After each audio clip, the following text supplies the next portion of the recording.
I promise I will screw it up. I believe you. Oh, what a promise. Wow.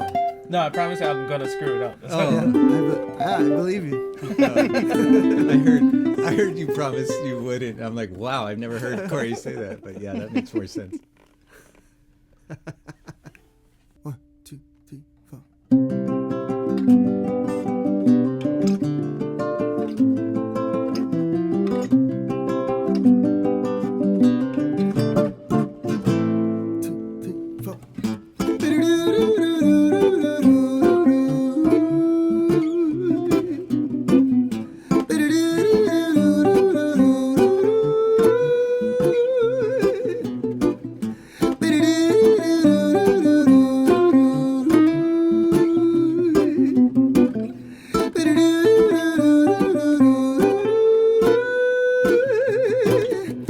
Humble, humble, humble. Check your ego, man, before you stumble. There is no need to grumble, no, no. For Jack is guiding your way. Oh Lord, let your light shine through you. Be an example in everything you do, and goodness will follow you, yeah. How many little days of your life, fire, let it burn away your great divine when you desire. But don't know before the fire, when he will lift you higher. I'm in the presence of some fella, for the spire. To take credit for your gifts is to be a liar. So every man and woman get this opportunity to take this stuff and do the right and live it up fully. Listen, brothers and sisters, cause it's so easy. Just love everybody, yeah, yeah. And free from pride and jealousy. Your heart and soul shall be no more negativity, only jollivity, yeah. And let your body become part of the river flow. Realize within your heart is all you will ever need to know, yeah. And if ever you are afraid to face the day, well, let you be a shepherd, he will never lead you astray. No way, humble, humble, humble. Could check your ego, man, before you stumble. There is no need to grumble, no. But Jack is guiding your way, oh yeah. Let your light shine through you.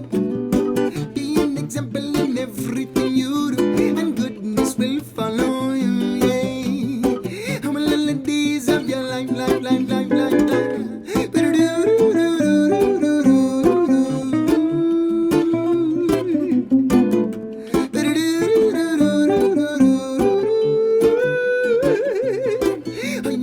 Never gonna manifest unless you realize your faults. For goodness sake, they make your head so big you tumble and fall.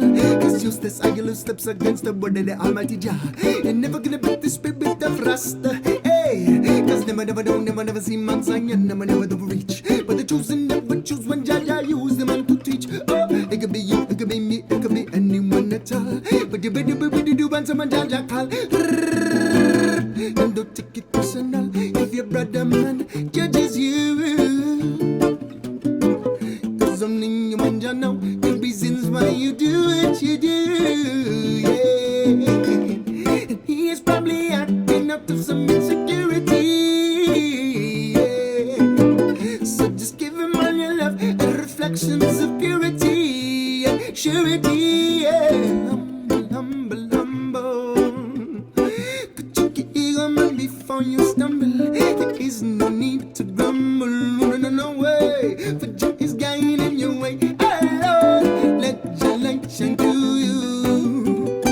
Be an example in everything you do, and goodness will follow you, yeah. How will the rest of your days go by and you're still living in fear? The hours turn into weeks, turn into months, turn into years. How much longer will it be before the truth is crystal clear? How many more oceans will be filled with tears? We are children born out of an infinite trinity, with Mother Earth and Daddy, Son and Child humanity. So how could we go on living so disrespectfully? We get to protect our precious family, oh yeah, Lord. So please, be careful what you choose. We've got everything to lose before you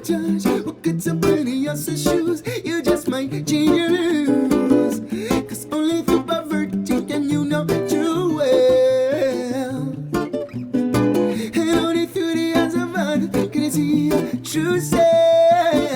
Yeah. So look in the reflection that you like what you see. Oh, this life is such a blessing. Give love and be happy, boy. Be happy, yeah. Humble, humble, humble. Check your ego, man, before you stumble. There is no need to grumble. No, no, no, no. Eh. For Jah is guiding your way. Oh, Lord, let your light shine through you. Be an example in everything you do, and goodness will follow you, boy. I'm a little rest of you, I'm a little days of your life.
It's the energy. Yeah, I mean, felt good. It's like It's great when I can stop singing and let Calais solo. That's the best part for me. it's I'm over there just like, don't mess it up. I'm gonna have to do another take. 5 steps to be a good human. The new album sounds freaking amazing, man. Thanks, man. Yeah, you guys have got to hear it. Because you're I've my repeat for a friends. long time. Yeah, I'm glad you guys like it. Yeah, it's a insane undertaking for me. I don't know many artists that do as much as you do in terms of like you're mixing the whole thing, you're recording it, I don't know. It's pretty awesome, man. Yeah, I mean, I think, it's partly like, why you're in like the same as you, like in here doing all the recording and doing all the video and stuff. It's like, you want your thing to be a certain way, right? And so it's hard to like give up control to other people, even when you know that they're capable. Sometimes it's just like, well, I know that I want to play it this way, or I want it played this way, and like I'm the only one that really knows how to play it like this, or like it's like when I write a song, especially if I'm writing for my band and I'm going, well, I could like give up. I mean, the horn players in my band, for example, are really capable, amazing musicians, and they're amazing writers and arrangers. Like they do their own music, in their own right. It's amazing. But like if I say, hey, you guys just write the horn parts, then I know it's not going to be what I had envisioned it to be, and it's not going to quite fit with my vision of what it is. So it's like I really have to write that part and give it to them to play. And it's like it's kind of that way for my music, but I do a lot of like, I'm not like a super crazy control freak to where like I can't collaborate. I could totally collaborate and write with other people. Thing. Yeah, it's a different thing because I set out with this vision for this music. And so even down to the mixing, I had sent it to a bunch of different mix engineers, all of which that like I love and respect, and I know are like way, way better mix engineers than me by far, of course, like with decades of experience. But in the end, I mixed it myself because I knew I was capable enough to create a great mix, but more than anything, I just knew exactly how I wanted it to sound, and it was gonna, in the end, take me less time to go back and forth, be like, yeah, up here, down there, right? Know, yeah, to do it myself, even though like I'm a far slower mixer than these amazing mix engineers, but like that back and forth thing of like getting a mix from them and hearing, yeah, it sounds great, but it's absolutely not what I want it to sound like, you know? Because everybody's got their own idea of, they hear something and they go, oh yeah, this sounds great, I'm gonna EQ it this way, and then I'm like, well, that's not what I was thinking for the EQ, so now I got to go back and say, hey, you know, that kick drum sounds great, but it's totally not the right EQ for my vision for the song, so here's the EQ that I want. And then rather than doing that, I'm just like, well, I'm just gonna mix it myself. So that's how I ended up doing that. I think your new album sounds perfect. Thanks, man. Listening to it through like really great studio monitors at home, I'm just like, it's glorious because there's so much going on, and the fact that everything finds its own space, everything is heard, nothing gets muddied. What I do is like, I wouldn't even know how to start to like find find the space for everything that's going on, and in that it's its own art, you know? Yeah. That whole thing. Totally. Yeah, and it is like super dense music. There's an insane amount of layering going on. And yeah, it is tricky, like in music like that. I could see kind of both ends of that spectrum. I think it would be like really tricky to mix a band like Nirvana, where it's just like drums, bass, guitar, and a single vocal, where it's like so sparse, but you know, it's mixed so well. I think it was Butch Vig, right? Yeah. That did like Nevermind, at least. Oh yeah, and Steve Albini, who did like In Utero, just died, I think, yesterday. Or yeah. Wow. Yeah. I didn't hear that. Yeah, so those guys, like they have that thing of like being able to take, you know, just very simple elements and just make them sound huge, right? Because there's not a lot going on. Yeah. So I think that's a really tough end of the spectrum, and then it's a really tough like to mix something like my project, where there's like every single song has 4-part horns. There's at least like 4 or 5 vocals. There's tons of percussion parts. There's just tons of layered guitars and layered keyboards and strings, and you know, it's a huge mix. But it still sounds open and yeah. I think, you know, that's the key, is just like if it's not, because it's arranged like that, you know, so there's a lot going on, but it's arranged so that everything does have its place within the arrangement. And I think if you have that in mind when you're arranging, then it's possible to mix something so dense like that. But if it's not arranged right and you have all these elements that are stepping all over each other, then, you know, as a producer, you just have to go like, well, this part doesn't work with that part going on at all, so we got to decide which is more important, and the other's got to go, you know. But when I'm writing, I'm just like, I'm already in the mindset of an arranger, so I'm just writing all that stuff to fit together, and I already know that it's going to fit in the mix because I've just arranged it like that. So, you know, it's still tricky fitting it all in, you know, and making it all cohesive and sound like it's all glued together as one thing with all, you know, the compression and effects and all that stuff. But yeah, in the end, after long hours, I kind of got it together. A couple weeks ago, Corey and Calais were like, we got this Japan tour coming up. Can we just come in late at night and use your equipment to make a recording for it? And I'm like, sure. And, you know, I'm thinking like with what they do, just get the raw tracks. It's good microphones.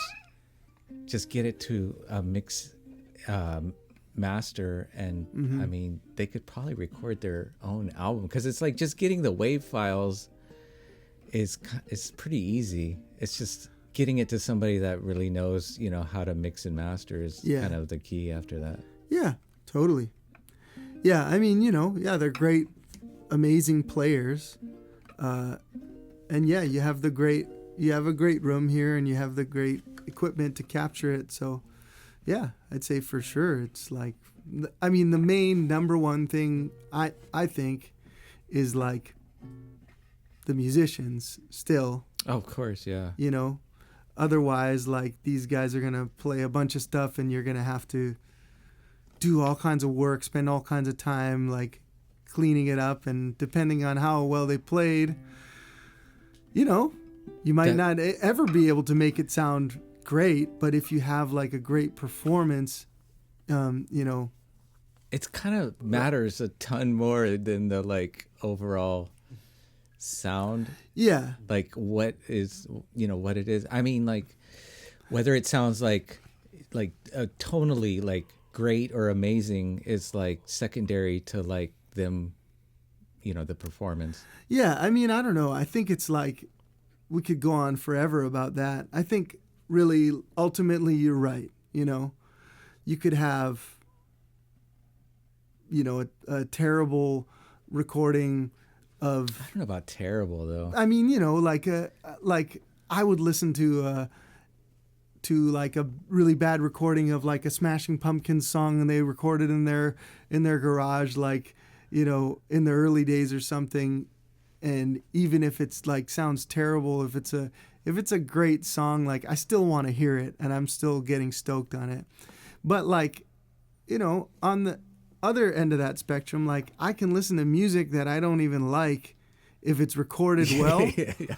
I can like, listen to like, there's something magical about just the quality of the sound. Yeah, like I don't really like much country music, but there's a lot of really great recordings because they all are in Nashville, which is like some of the greatest studios in the world. So pretty much every country recording is going to be like, whoa, that's like, that vocal sounds amazing. Like you can hear their beard bristling, and you know what I mean? It's like they have a way of, some of these studio guys that are like the top guys are like, they're amazing because they know how to like capture. That Alison Krauss track I sent you guys a couple days ago. It's like just the a lot vocal of Americana capture is just like, man, a lot of Americana stuff is so cool because it's so sparse and open, like that you can really like, take a mandolin or something and get like really close on it, and like, not really compress it and have it be like super open and big,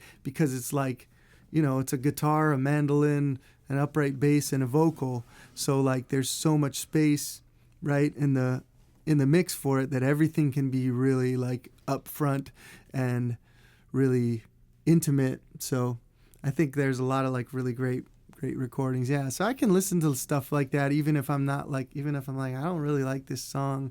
I don't really even like the style. I don't even really like the way the singer sounds, but like, I like the way the recording sounds. And I'm like, wow, how did they get it to sound like that? And yeah, but I mean, the ultimate stuff is like, when you listen to Pink Floyd and you're like, this is an amazing band. The whole package. That like is recorded in this amazing, larger than life way and mixed and just incredible sound. And it's like tonally, sonically, it wouldn't even have to be like amazing music because it just sounds so amazing. But then the music is actually amazing and the lyrics are so profound, and it's just every element's amazing. So that's where it gets, to be like, you have albums that are iconic because they have everything. If you look at like Spotify's top lists and stuff, it's kind of like, well, I guess that's not, that's kind of irrelevant. It's just like, it's just repetitive. It doesn't have as much movement, I guess, usually. Yeah. I don't know. Music has been a little bit dumbed down for a lot of things. I don't know. Maybe I'm just being generalizing. No, I think it is. Yeah, it's just a world of like, the corporate world has really evolved to be like very automated. I think, and it's like that reflects in music as well. Like there's always been a corporate world in music. There's always been record labels that work to push their top artists, and that's what's on the radio, that's what's on TV, right? But now more than ever, I think it's like just like anything, it's automated. Maybe they're getting us ready for all of their like AI, so that they don't even need artists anymore. They can just take the amalgamation of all the artists before and feed it to people. Yeah, I mean, it's already happening, So, like, how do you feel? Like, it's like I was talking to Corey and Clay about this the other week. It's like we're pretty close to just plugging in, like, write me a song in Mike Love style and it feeding it out, and people kind of going about that way for songwriting. Yeah, I mean, it's a reality for sure now that people can do that. And it's sad that people would even desire that. It makes me sick to my stomach, but there's no stopping it. I guess I feel sick for the kids that aren't going to go through the process of actually. Yeah. It's a product of that world that has been created, that it's like gratification now instantly without the work. And like for me, I love performing songs live. I love recording them. I love all the aspects of music.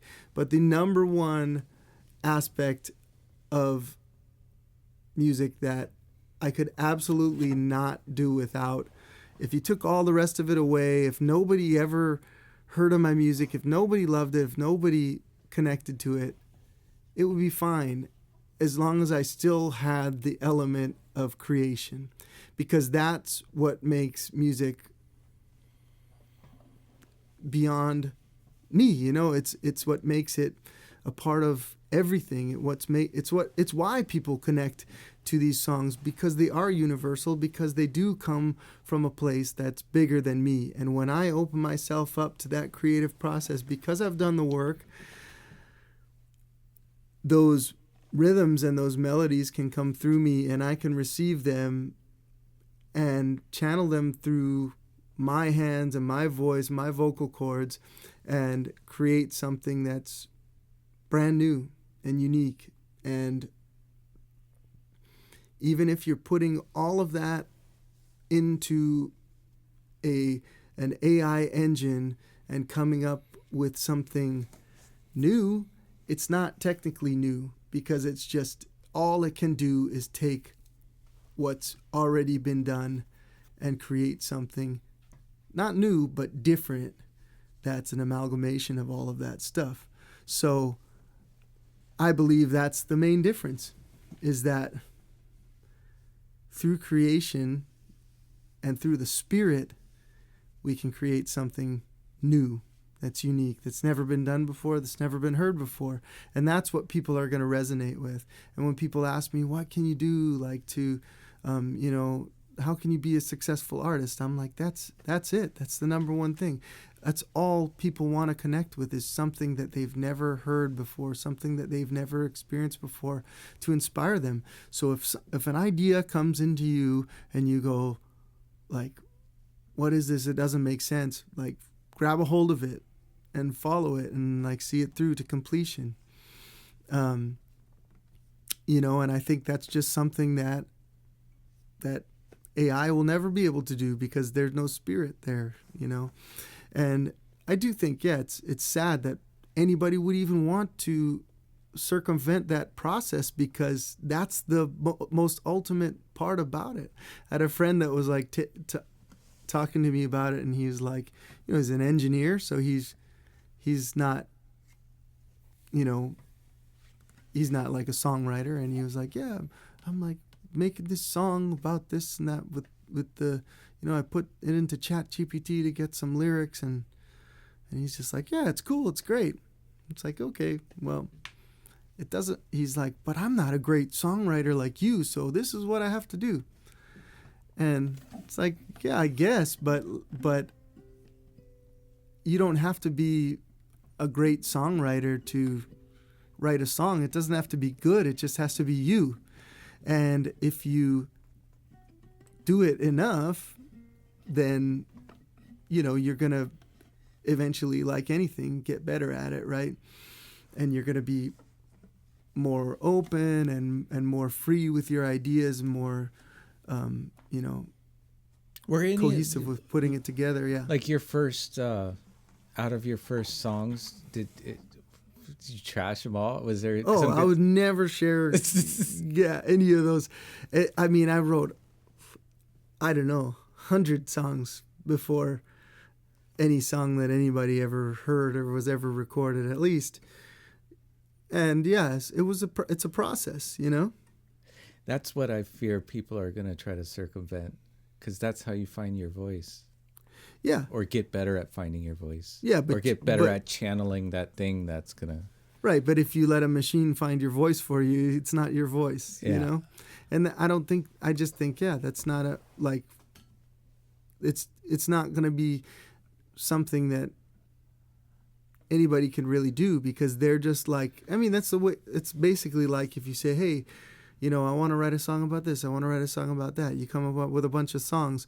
It's still just like, basically like, well, I like Bob Dylan, so I'm going to play a Bob Dylan song. If you have a computer write a song for you, it's just the same thing, right? You're not, it's not you. And even if it's a new song that nobody's ever heard before, it's still going to be just like you learning somebody else's song. I also just don't like that feeling of like you don't really know from here on out, like that's the worst part about it. Like at what, who's using what, like there's a ghostwriter in everybody's pocket. It's like, I don't know. Right. Yeah. Yeah. And like, you know, it's tough too. I think I've seen it happening more in the instrumental music world, because I think they've kind of got a handle a little bit more on that now, where just like so many albums are getting uploaded and going up to Spotify, and you'll see like, you know, a new album by Pat Metheny Trio, and it's like not, you know, it's just an AI generated album, but like really? There's no, it's happened to, I've seen a bunch of even big name artists, like it's happened to Pat Metheny. I think there was like 10 albums by him on the, you know, or that were under his name. And I think it's easier to do with artists that perform under their own name, right? Because anybody could be named Pat Metheny and go on to, you know, like, for example, I use a service called Symphonic, and what the Symphonic does, for people that don't know, is it's a service, and this is how all people distribute their albums now. They choose a service like Symphonic, where you upload your album to that service and you pay a fee, you know, whatever it is, it's $100 a year per album or something, and then Symphonic takes your album and distributes it to Spotify, iTunes, Apple Music, every you know, music streaming service. It's, you know, I think it's probably over 100 different services now. And then they collect all the money from all those services, and it just gets deposited into your account. So it's a really great, easy way for people to distribute their music now.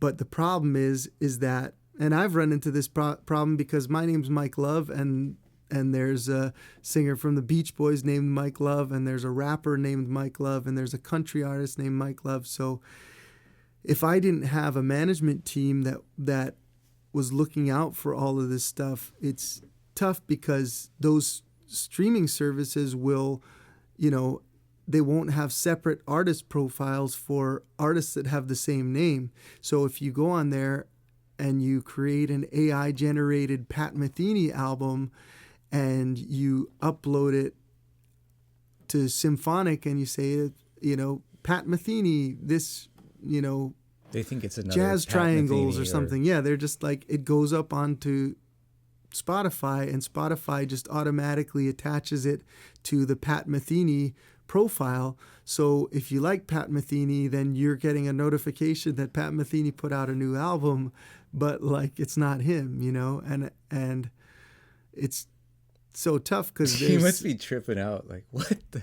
Yeah, like I'm sure probably like, because it's like AI generated, and it probably sounds like something he would maybe do. Yeah.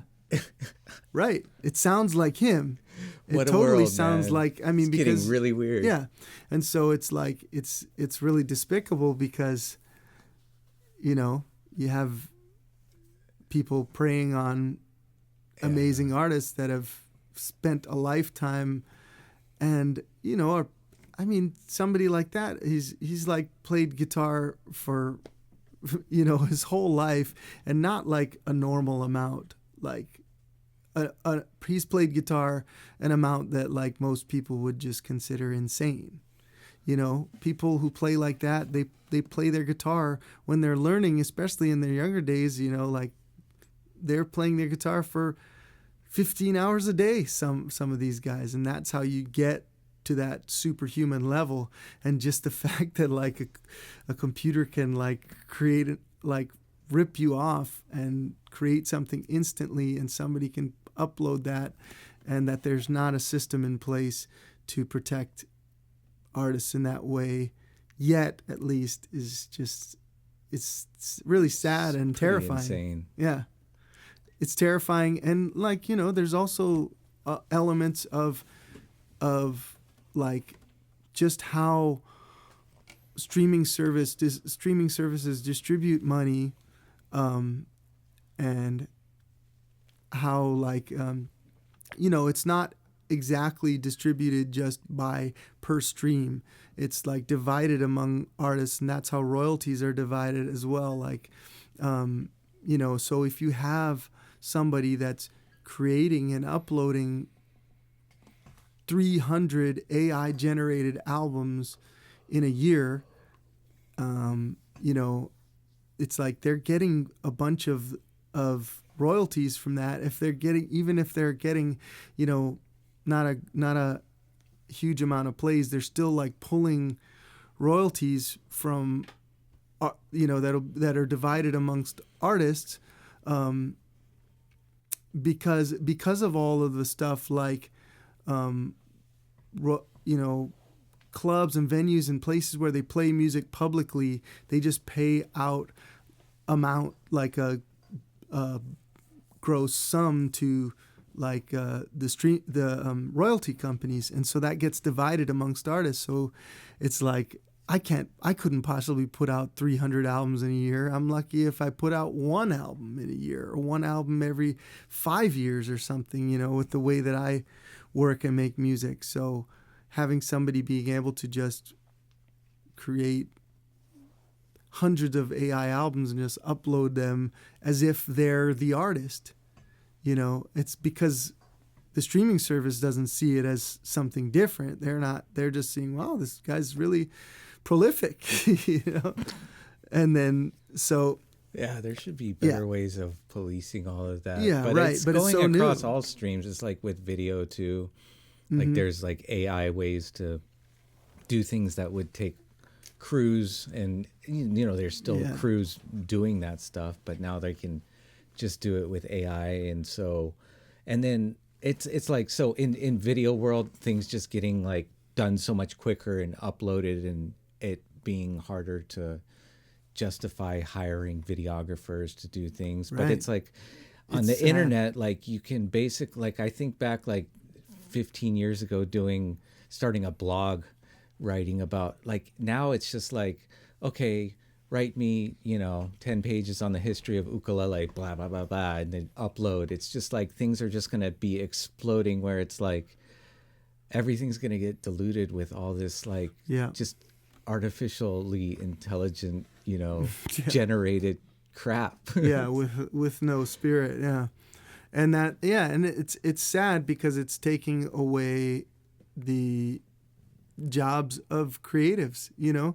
It's like as an artist, I'm sure there's a lot of, you know. But it's not even just taking them, it's taking all the work that all of us did through the years, putting it into a generator and making money on everything we've given out. It's like, you know, 5 years from now, somebody plugs in, write me a song in Corey and Calais style ukulele, and it's going to give it to them. Is Corey or Calais going to get anything from that? You know, I don't know. It doesn't seem like anybody's making money except for whoever's at the top owning these like sort of applications, you know? Yeah. Anyways, not to be too much of a downer. Yeah. I mean, this is a conversation that everybody is having, and it seems to me but like... it's happening fast, you know? Yeah.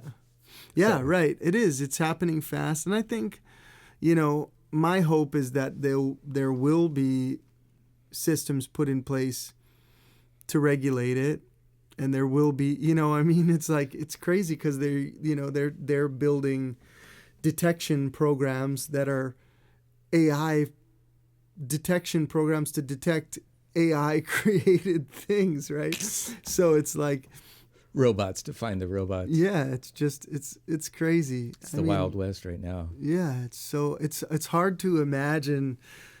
It's hard to imagine like really everything getting worked out 100%. It's a crazy. Everybody will find a scam in something. Yeah, You know. right. I mean, it's a crazy thing to think that like right now somebody could take this interview and like, you know, find my grandma's number and like call my grandma and play a tape going like, Grandma, it's Mike. I'm stuck in the airport and I need you to wire me $2,000 or something. That's you know? true, yeah. Yeah, and it's happening, you know? I mean, it's totally, I think it's just like there's always going to be, creative people that are unscrupulous, you know, and that's It's probably going to the get to biggest. a place where it's like, don't trust what you hear, don't trust what you see. Yeah, Like, right. It's tough. Yeah. We're going to have code words. Grandma, if you need to find out if it's actually me, yeah. No, Yeah. I don't know. Right. Yeah.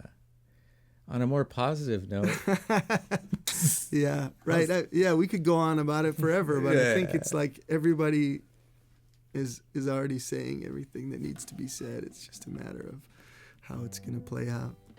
yeah. Well, it's an interesting time to be alive. Yeah. Because the internet is a wild, wild place.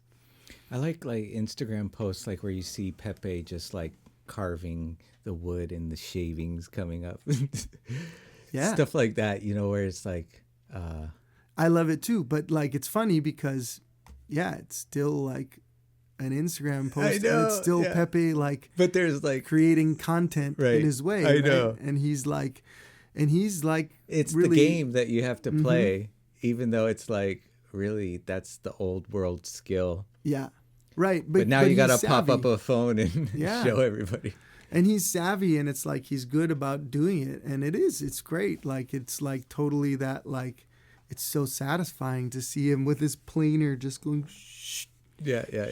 and have those little curls of wood come off. And like that's why people watch his videos, because it is satisfying. And it's totally satisfying for him because he's actually doing it. But like, you know, we all get to like vicariously live through him as a luthier and his this amazing skill. art that's hundreds of years old before this technology or anything, you know, this is, yeah. Yeah, but it's like, it is crazy to like think that like as a musician, like I would love nothing more than to just make music. And not think about promotion and marketing and all this kind of yeah. Exactly. And it's like, but as an independent musician that, you know, it's like I'm in charge of my whole business. You're a brand, you know, if you will. Yeah. And so it's like I'm But then doing it's- something and I've got to go, you know, like I've got a And it's like, who's better at it? Who's using the new AI to figure out how to like trick the algorithm into pushing them more and all these kind of tricks. And I'm like, I don't want to have to learn all this bull crap. It's just like, let's just do real content. It's Is that not exhausting. good enough? Yeah. No, It's like, exhausting, but I think like in the end, it, you know, it does really come down to, you know, if you have something that's good, that's worth watching, people will watch it. And like, yeah, you can try and create some flash in a pan thing with a, you know, car driving off a cliff and doing 3 flips or whatever, but like, no, that sounds cool too. But no, yeah, I mean, lasting, yeah, like people will be billions listening of to your views. albums 30 years from now. You know, I mean, it's not. Yeah, I hope so. And I mean, the real stuff is gonna last. Yeah. Yeah, I think so. I mean, you know, Bob Marley's more popular than he ever was when he was alive, so. But yeah, I mean, the world will change, right? And there's no stopping it, and we got to evolve with it and make our mistakes and learn from them. Yeah. Stay humble. You guys want to play something else? Yeah.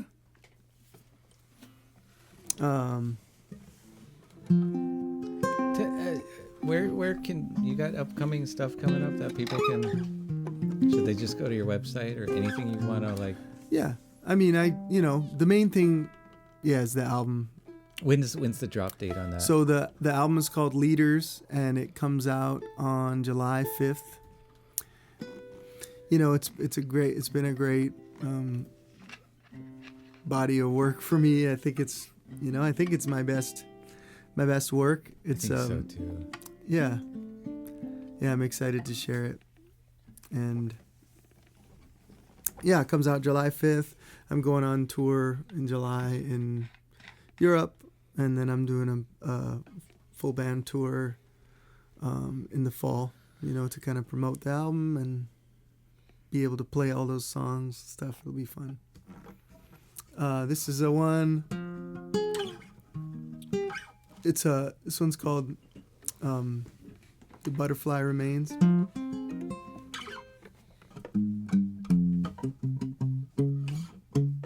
So that's like the bass line.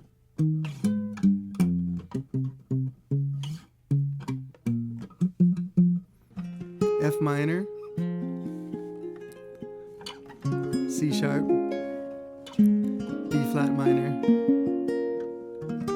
E flat. That's the whole song.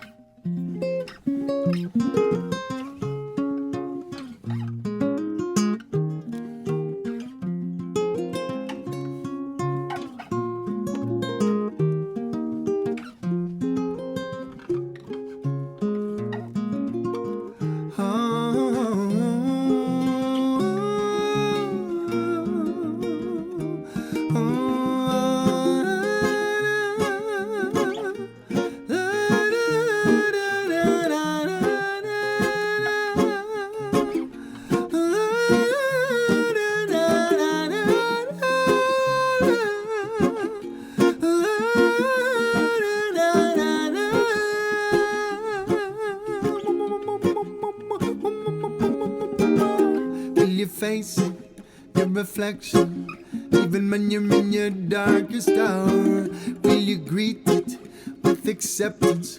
Let your weakness be your superpower.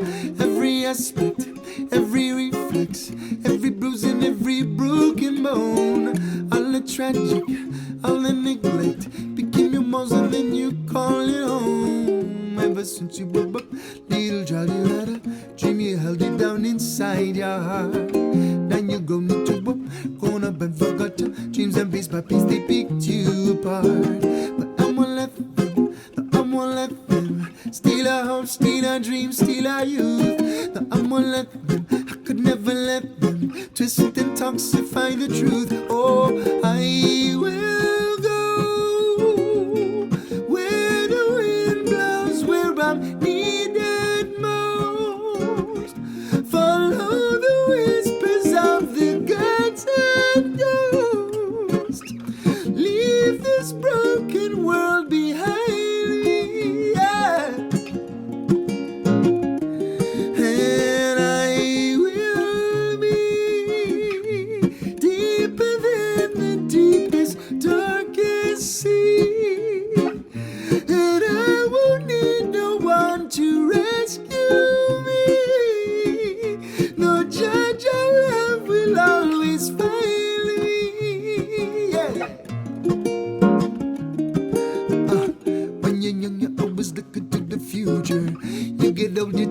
dwell upon the past. The only thing that's really real is this here moment. So I will live and try to make it last.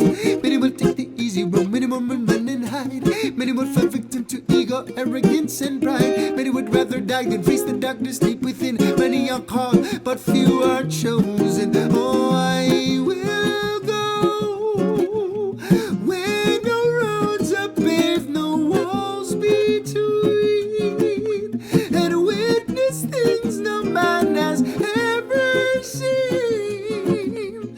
Leave fear and failure behind me. Yeah.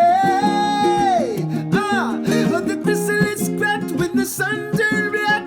Down came the rain and washed away the blame. Look up at the pain, only the butterfly remains. Yeah. But the chrysalis cracked when the sun turned black. Down came the rain and washed away the blame. Look up at the pain, only the butterfly remains. Only the butterfly remains. Yeah. Only the butterfly remains. Hey. Oh, I'm evolving. I'm changing. I'm breaking free. Yeah. I'm evolving. I'm changing, but I'm still me. Yeah. I'm evolving. I'm changing. I'm breaking free. Yeah. I'm evolving. I'm changing, but I'm still me.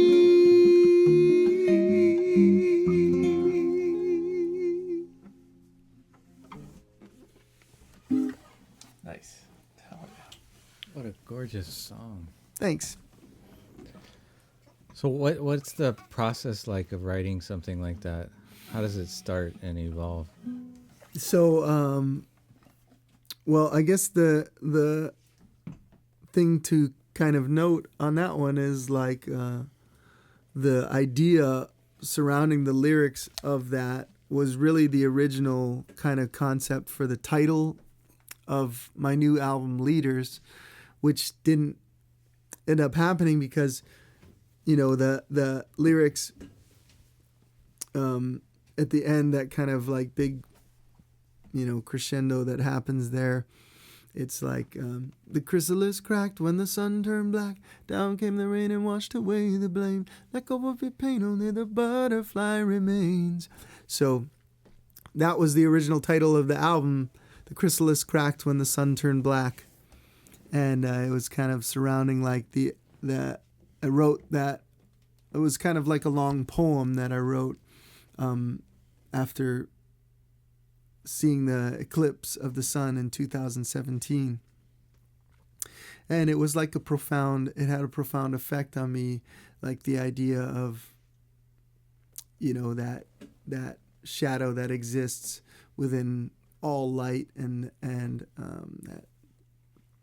that idea that, you know, you can really only have the light with the darkness and the darkness with the light. And it's all a balance. And being aware of that and being honest with ourselves about it is like one of the hugest battles that we face as humans, as spirits evolving. So I wrote that poem, and I was kind of stuck on that idea of, but the more I worked on the album, the more I realized it wasn't really connected to the album. And so finally, when I let go of it, and I really wrapped my head around the idea of the album being called Leaders,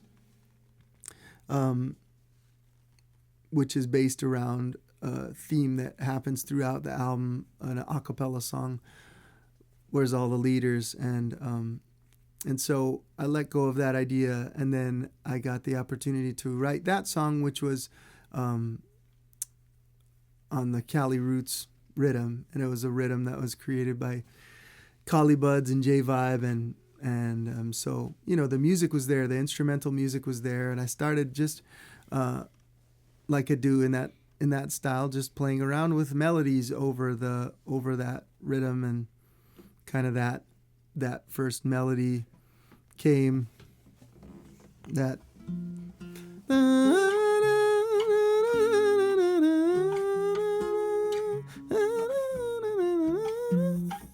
that whole thing. And so I don't know, that the lyrics kind of attached to that melody, and then all those lyrics kind of flowed out, and I realized like it was everything that I wanted to say about that topic, and it just kind of fit into that song, and it was such a great release to be able to just kind of let go of that idea being attached to one thing and sort of let it flow into another. And it is. It's like when you let that darkness, when you're able to face that darkness and then release it, it's like a rebirth, like the butterfly getting to the chrysalis and coming out the other side, something completely different, but the same. It's got so much feeling, and something that, like, the evolution of growth that we go through. Yeah, right, because we can face great trials and tribulations and have great triumphs, and sometimes we go through these tests and these trials, and we come out the other side feeling new again, feeling like a reinvigorated lust for life, and then we look back on the person that we left behind, almost, or that skin that we left behind, and barely recognize it sometimes. We go through great phases in our lives, and we become new again. I love the like theme too, though, of the new song, of the new album, like how Leaders comes in and out. Kind of reminds me of like Kendrick Lamar's To Pimp a Butterfly, how that like kind of like this central theme poem that would like weave in and out. Well, it's not that great, but no, it is. But definitely, I mean, albums like that are obviously a great inspiration. I love concept albums. It's why I love Pink Floyd. It's why I love Kendrick Lamar. It's like it's an art piece. Yeah, it's like something that you're trying to tell a story, and I appreciate that reference, because that's one of my favorite albums for sure. And I think Kendrick is such a genius, like in that way. Like most artists, I don't think can have that kind of scope, to be able to see something as more than just a group of songs, but actually like one big theme, and to be able to weave that together. It's like, bro, that's you, dude. You're but on that level, I think I and in my small way, I try to do it. But. Like, you've developed your own rap style, like that. I think it like it's like its own thing. It's definitely its own thing. I don't know if I would call it rap, but it's a style of melodic rap. I listen to a lot of music that's really, really rhythmic, and I love. I mean, I listen to a lot of rap and hip hop, right. So it's definitely finds that melt of that with dub and all the influences from that. Yeah. I mean, I think that finds its way into reggae music so much too, because it's chopping it up.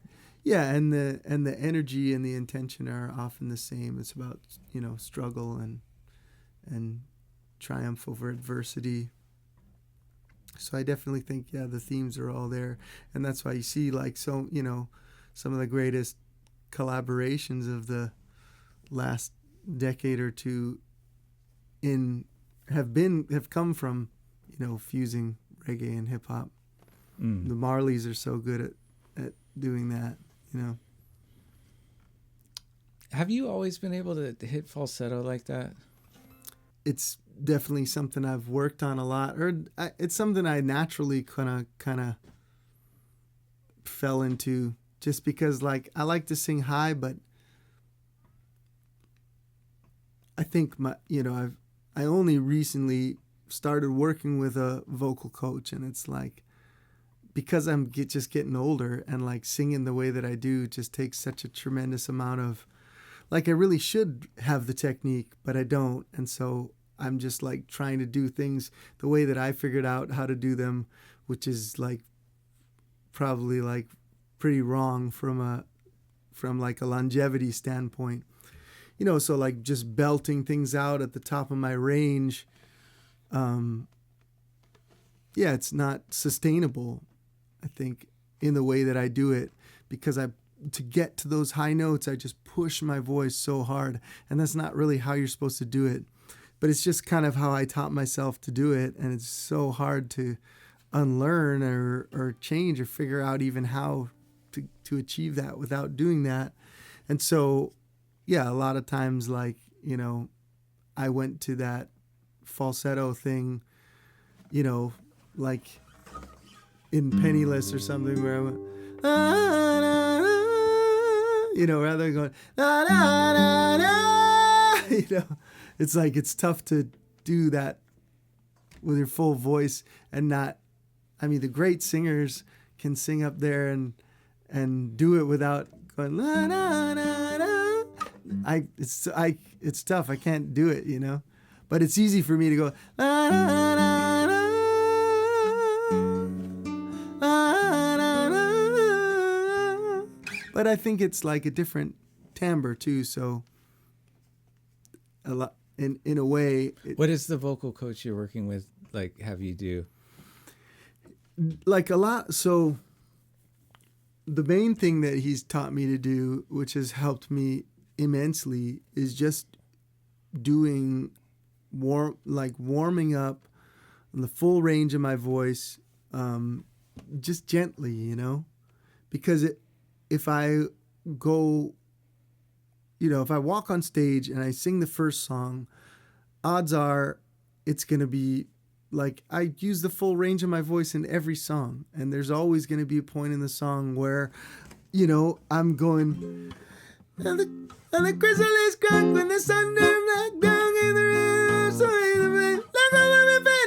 butterfly remains, you know, like where I'm going to that note, you know, it's like so high in my range. And yeah, if I try and do that just from cold, it's like already my voice is, I'm going to be like sounding like this after, you know, and it's like, so I think like even now I'm feeling that because I didn't really warm up before we did this. And as soon as I started singing Humble, it's like, yeah, I should have warmed up.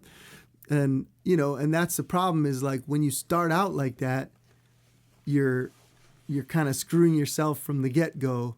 So everything that you're doing after that is like working with a voice that you've already injured. And then you're trying to do it the next night again. And then your voice is at 80% on the second night, you know. And so when your voice is at 80%, you're pushing 20% more just to get to where you think you need to be, which hurts your voice even more. So if you can just create like vocal health and balance, that's mainly what he works with me on. And, you know, he does like kind of get specific with certain things and try and help me like with certain parts that I know are going to be difficult. But in the end, I just like sing things the way that I sing them. And it's always like, he's like, oh yeah, maybe, you know, when you go to that part, like you don't have to go like for those high notes all the time, and maybe go for this note. And I'm like, well, we might practice it 1,000 times like this, but then when the show happens, I'm just going to do that note, you know, like whether I have the voice to do it or not, I'm going to try for it. It just happens. And I'm just feeling it and I'm not thinking about it. So it's more like just doing the preparation for, you know, having my voice be as healthy as it can when I go out on tour, so that when I'm singing, you know, 5 nights in a row without, you know, a day off for 6 weeks straight, you know, doing that over and over and over, that I, you know, it's as healthy as it can so that it doesn't start to, you know, have that weakness and then I'm like compensating for it and hurting it even more. So I can stay good and balanced through the whole thing, that I don't lose my voice at all. And I was, you know, having a lot of problems with it, you know, when I was younger, but especially now that I'm getting a little bit older. And out on tour, playing every night. yeah, Like, and it's not easy. Yeah, a lot of times there's no sleep, and you know, and then if you get like catch a cold or something, it's like devastating. Ooh. Yeah. That's rough. Yeah, I mean, that's a whole nother thing. You just try and take care of my immune system and eat good food and stuff, which is also hard on tour. But yeah, that's a whole other aspect of it too. To keep my vocal health is the immune system and everything. So he works with me on that too, you know. And like he's well aware of like, oh, we're in the changing season, so you're gonna have trouble with this part of your voice, and it's great, super intuitive, and he can hear things that are going on with my voice that I don't even, you know, that I don't even notice. So, and then he does, you know, he'll say, oh yeah, I can hear this, and I'll do this exercise. We'll do this exercise, and it'll be, you know, designed to maybe like make my larynx go down a little bit or something, you know. And then he'll be like, yeah, you feel how that feels, like, let's try and do this part with that feeling in your throat. And then he'll do these subtle things where he's like, yeah, and when you get up there, you know, kind of like make this shape with your mouth or something. And then all of a sudden something that was so hard for me will be like, oh, I can easily do it when he just shows me some like a different way to shape my face or you know, focus on where my larynx is or something. So it's pretty cool. You know, like, I guess I was always more, you know, maybe if somebody tells me, you know, teaches me how to sing, it's going to take like the soul or the, you know, individuality away from my voice. And it's just kind of like, really probably held me back, you know, from, it hasn't really changed the way that I'm singing or performing. It's more just like helping me to be able to sing longer. Be able to do what you want to do, yeah. Yeah. It's so good to have you back. It's, yeah, I wish I was probably more a free. super boring podcast for people listening who's talking about all this technical stuff. And sorry if I talk too much or interrupted. I don't know, people. I'm still learning how to have a conversation I'm the recorded, worst. but whatever. Yeah. Take from it what you will. The music was beautiful anyway. Yeah, man. Always amazing playing with these guys. Oh, we should mention these are all customs from Pepe Romero. Yep. Pepe is a great friend of mine and a beautiful, amazing human, beautiful guitar builder, beautiful musician.